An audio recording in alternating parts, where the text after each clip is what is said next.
Hello friends, welcome to my channel. ఈరోజు topic ఏంటి అంటే శివునికి ఏ అభిషేకం వలన ఏం ఫలితములు లభిస్తాయి. ఈ వీడియో మొత్తం చూసి లైక్ చేయండి. గరిక నీటితో శివాభిషేకం చేసిన నష్టమైన ద్రవ్యము తిరిగి పొందగలరు. నువ్వుల నూనెతో అభిషేకించిన అపమృత్యువు నశించగలదు. ఆవు పాల అభిషేకం సర్వ సౌఖ్యములను ప్రసాదించును. పెరుగుతో అభిషేకిస్తే బలము, ఆరోగ్యము, యశస్సు లభించును.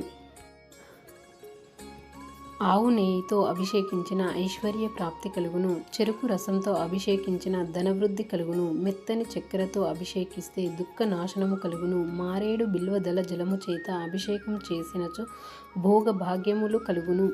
తేనెతో అభిషేకించిన తేజవృద్ధి కలుగును. పుష్పోదకము చేత అభిషేకిస్తే భూలాభము కలుగును. కొబ్బరి నీటితో అభిషేకం సకల సంపదలను కలిగించును.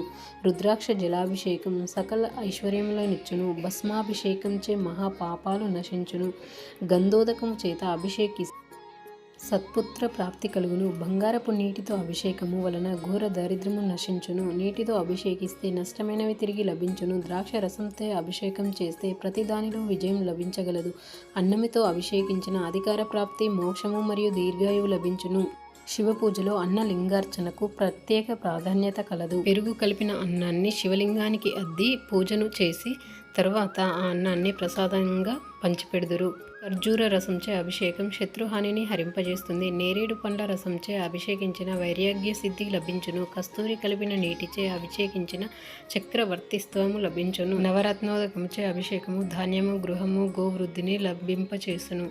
మామిడి పండ్ల రసం చేత అభిషేకం చేసిన దీర్ఘవ్యాధులు నశించును. పసుపు నీటితో అభిషేకించిన మంగళప్రదం అగును. శుభకార్యములు జరగగలవు. ఈ వీడియో మీకు నచ్చినట్లయితే ప్లీజ్ లైక్ చేసి షేర్ చేయండి. అదేవిధంగా కామెంట్ చేయండి. కొత్తగా చూసిన వాళ్ళు సబ్స్క్రైబ్ చేసుకోండి.